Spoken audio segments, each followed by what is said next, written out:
Hi friends, please subscribe to Amravati Media and press the bell icon for more latest updates. Chandrababu ఈ వేద అరుపులు జనానికి అవసరమా? AP ముఖ్యమంత్రి చంద్రబాబు 4వసారి పీఠమెక్కి 10 నెలలు నిండిపోయాయి. ఆయన గద్దె ఎక్కిన దగ్గర నుంచి ఒక్కటే అంటున్నారు, ఖజానా ఖాళీ అయిందని. తాను ఎంతో చేద్దామని అనుకున్నాను, కానీ గల్లా పెట్టెను చూస్తే భయమేస్తోందని, ఏమీ చేయలేని విధంగా చేతులు కట్టేస్తున్న నేపథ్యం ఉంది అని ఇలా చంద్రబాబు ఏదీ దాచుకోకుండానే చెబుతున్నారు. అధికారంలోకి వచ్చిన కొత్తలలో ఆయన రాష్ట్ర ఆర్థిక పరిస్థితి గురించి ఏకంగా శ్వేతపత్రాలే రిలీజ్ చేశారు. అందులో ఎంత కన్నం పడింది జనాలకు డీటెయిల్డ్గా వివరించారు. మరోవైపు చూస్తే అసెంబ్లీలో కూడా అదే విషయం పదే పదే చెప్పారు. ఇక పబ్లిక్ మీటింగ్స్లో అయితే ఎన్నోసార్లు జనాల ముందు ఏకరువు పెట్టారు. మీడియా వద్ద పవర్ పాయింట్ ప్రజెంటేషన్ ఇచ్చి మరీ రాష్ట్రంలో ఆర్థిక విధ్వంసం జరిగిందని పూర్తి గణాంకాలతో సహా వివరించారు. ఇక లేటెస్ట్గా చూస్తే ఏలూరు పర్యటనలో చంద్రబాబు మరోమారు ఏపీ ఆర్థిక దైన్యం గురించి జనాలకు కళ్ళకు కట్టినట్లుగా వివరించారు. అప్పులు తేవాలంటే కూడా వీలు కావడం లేదని అన్నారు. మరి చంద్రబాబు ఇంతలా చెబుతూ ఉంటే జనాల చెవులకు ఎక్కుతుందా అంటే అది మాత్రం డౌటే. ఎందుకంటే పాలకుడంటే ఇంటి పెద్ద. ఒక కుటుంబ యజమాని నాకు ఇబ్బందిగా ఉంది అంటే కుటుంబ సభ్యులు పండుగలు ఆపుకోరు, తమ సరదాలు ఆపుకోరు, తాము చేయాల్సిన ఖర్చులలో కూడా కటింగ్స్కి అసలు ఒప్పుకోరు.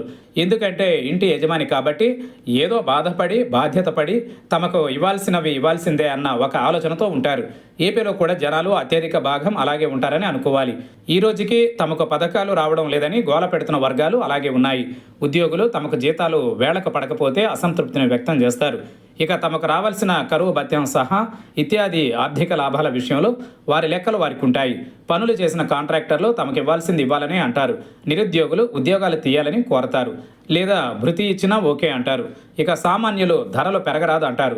గ్యాస్ సిలిండర్ ఫ్రీ 3 ఇంకా ఎక్కువ ఇవ్వాలని అంటారు. ఉచిత బస్సు ఎప్పుడు అంటారు.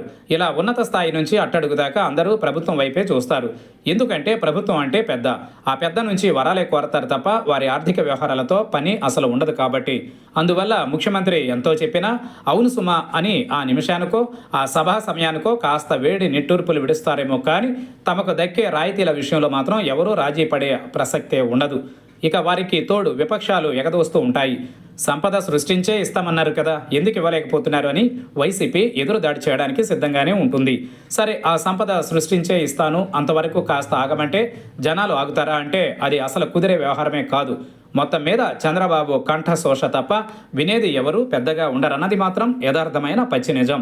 మరి చంద్రబాబు ఏం చేయాలి అంటే కుండ బద్దలు కొట్టాలి. నాకు ఉన్న ఆర్థిక వనరులతో అభివృద్ధి చేయగలను, సంక్షేమం ఇంతే ఇవ్వగలను అని డైరెక్ట్గా చెప్పేస్తే నచ్చేవారు నచ్చుతారు, లేనివారు లేదు. అంతే తప్ప ఖజానా పేరు చెప్పి కన్విన్స్ చేయాలనుకుంటే మాత్రం చంద్రబాబు వ్యూహం ఎక్కడో బోల్తా పడినట్లే అని అంటున్నారు.